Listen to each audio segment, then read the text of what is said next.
gov.my.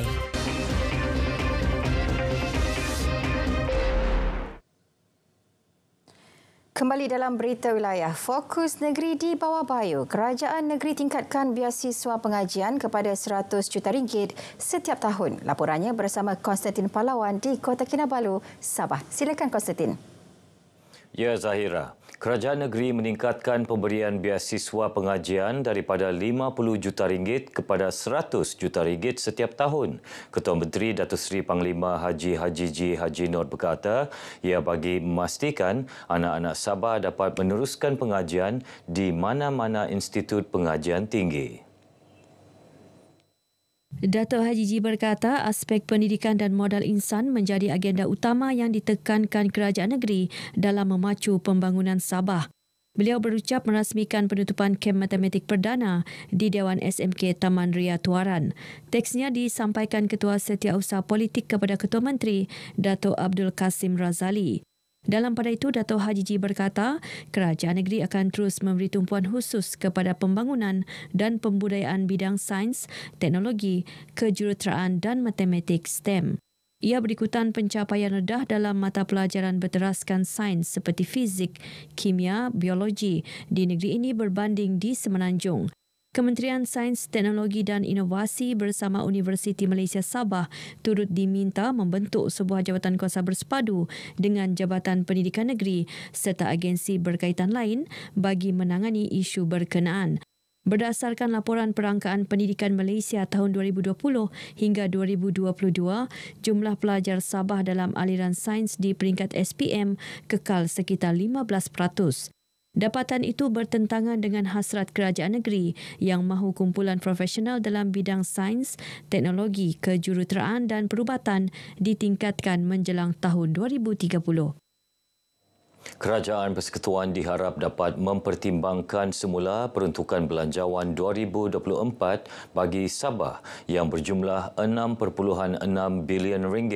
Timbalan Ketua Menteri Datuk Seri Panglima Dr. Jeffrey G. Kitingan berkata, meskipun terdapat sedikit peningkatan peruntukan, namun ianya masih belum mencukupi untuk melaksana pembangunan Sabah yang memerlukan sekurang-kurangnya 25% daripada keseluruhan belanjawan 2024. Peruntukan Sabah dan Sarawak kalau kita jumlahkannya hanya di antara 11 atau 13%. Maksudnya sebagian besar daripada peruntukan pembangunan itu di Semenanjung. Sedangkan Semenanjung sudah lebih maju daripada kita. Itulah sebab saya mencadangkan supaya ini diperbaiki supaya ada keseimbangan fokus pembangunan itu. Beliau ditemui RTM selepas merasmikan sambutan Hari Sukan Negara 2023 peringkat daerah Keningau di Kompleks Sukan Keningau. Sementara itu, Pembantu Menteri Kerja Raya Datuk Robert Tawik berharap peruntukan belanjawan 2024 yang diberikan kepada Sabah dapat digunakan sebaiknya untuk menaik taraf jalan raya yang rosak akibat bencana. Dapat diajukan kepada Kementerian Kerja Raya Negeri Sabah untuk membantu menyelesaikan sedikit masalah perhubungan jalan raya yang ada di negeri Sabah ini yang agak kritikal dan juga yang perlu dinaik taraf.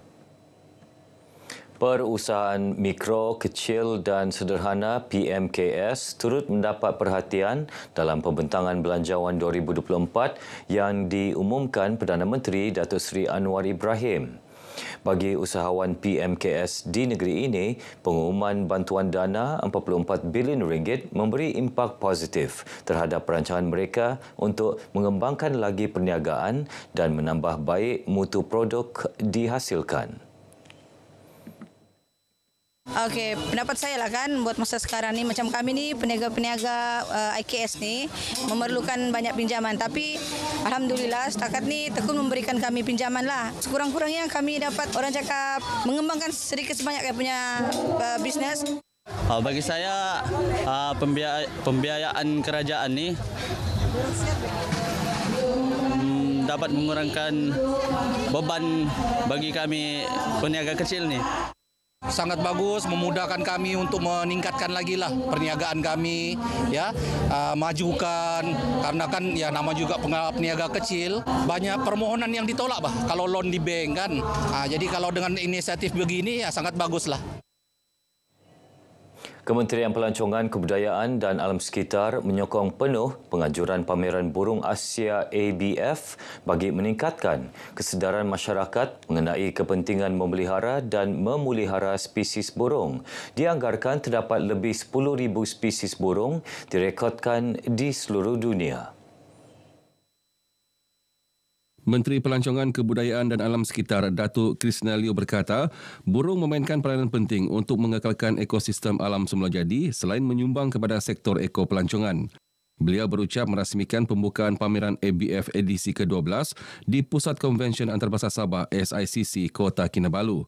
Teksnya disampaikan Pegawai Takbir Kanan Setiausaha kepada Kementerian Pelancongan, Kebudayaan dan Alam Sekitar Murad Abdul Rashid. Pameran berlangsung 2 hari bermula semalam disertai 18 negara dengan pelbagai pengisian antaranya forum dinamik, bengkel interaktif dan ceramah. 150 nelayan dari Persatuan Nelayan Kawasan Sanakan menerima bantuan penangkapan ikan Touch Point di bawah program peningkatan pendapatan Lembaga Kemajuan Ikan Malaysia LKIM. Bantuan bernilai RM48,750 termasuk bakul makanan ini disampaikan pengerusi LKIM Muhammad Faiz Fadzil sempena Majlis Ramah Mesra Madani LKIM Daerah Sanakan di Sanakan. Ketika ditemui RTM, Muhammad Faiz memberitahu bantuan ini bagi membantu nelayan B40 meningkatkan hasil tangkapan sekaligus meningkatkan taraf sosioekonomi mereka. Tujuan kita berikan touch point ini adalah untuk memberikan satu dorongan kepada nelayan untuk mereka lebih aktif di laut dan juga meringankan beban operasi mereka dalam negara Kementerian Pertanian. Dan Kementerian Makanan meletakkan satu agenda menjamin bekalan ikan yang cukup dan terjamin kepada rakyat Malaysia. Dalam perkembangan berkaitan, Muhammad Faiz memaklumkan pemberian allowance sara hidup nelayan berjumlah RM300 akan diteruskan. Rakyat diminta terus menyokong Parti Gagasan Rakyat Sabah, Gagasan Rakyat yang merupakan parti tempatan untuk memperjuangkan aspirasi rakyat Sabah. Naib Presiden Gagasan Rakyat Datuk Masih Umbana mahu sokongan dan momentum itu dikekalkan sehingga menjelang pilihan raya negeri PRN nanti. Rakyat dan pemimpin sudah bersatu untuk bersama-sama dengan gabungan rakyat Sabah ini dan khususnya Gagasan Rakyat sebagai peneraju untuk mengangkat aspirasi dan kehendak rakyat untuk diangkat lebih tinggi lagi. Jadi kekalkan momentum ini sehingga pilihan raya akan datang. Beliau ditemui media di Papar selepas merasmikan mesyuarat tahunan Gagasan Rakyat bahagian Limbahau 2023 yang kini mempunyai keahlian lebih 4,000 orang. Terdahulu dalam program berasingan di Sepitang, Datuk Masyung berkata, keputusan Gagasan Rakyat untuk bekerjasama dengan Pakatan Harapan PH dalam PRN akan datang hanya ditentukan pucuk pimpinan parti. Sementara itu, dalam mesyuarat tahunan Parti Gagasan Rakyat bahagian Bugaya di Semporna, Ketua Pengaras Gagasan Rakyat Zon 6, Datuk Nizam Abu Bakar Titingan berkata, pemimpin berperanan penting sebagai mata dan telinga kerajaan bagi menyelesaikan masalah dihadapi rakyat. Sebagai pemimpin di peringkat akar umbi, mereka perlu menyalurkan maklumat tepat kepada rakyat bagi mengelak kekeliruan, terutama berkaitan dasar dan rancangan pembangunan kerajaan. Menjadi mata dan telinga kepada kerajaan yang ada pada hari ini untuk kita kemukakan kepada kerajaan supaya permasalahan ini dapat kita tangani dengan sebaik yang mungkin. Dan kita juga berharap agar bahagian ini agar terus melaksanakan aktiviti turun ke bawah dan memperjelaskan kepada rakyat di akar umbi. Datuk Eddie Abdullah memenangi kategori VIP dalam kejohanan golf amal sempena sambutan ulang tahun kelahiran ke-70 yang di Pertuan Negeri Sabah Tun Dr. Juhar Datuk Mahiruddin yang berlangsung di Kota Kinabalu. Bagi kategori net dan kategori grass pula masing-masing dimenangi Afzlin Mikhail dan Muhammad Hanzalah.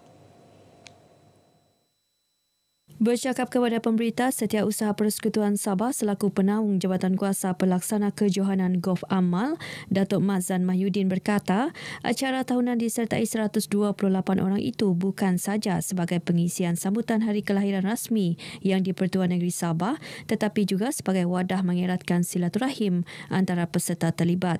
Dengan program ini kita dapat mengeratkan lagi hubungan di antara pegawai kerajaan persekutuan, kerajaan negeri dan pihak swasta.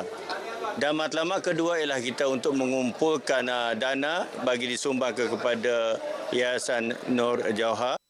Terdahulu beliau menyampaikan sumbangan amal RM30,000 kepada pengerusi Yayasan Nur Jauhar, Datuk Alhamra Tun Juhar, disaksikan yang di-Pertuan Negeri Sabah, Tun Dr. Juhar Datuk Mahiruddin. Baik, sekian paparan dari Sabah untuk petang ini bersama saya Konstantin Pahlawan, dan untuk lebih banyak perkembangan dalam berita wilayah kembali bersama Zahira, silakan. Baik, terima kasih Konstantin langsung dari Kota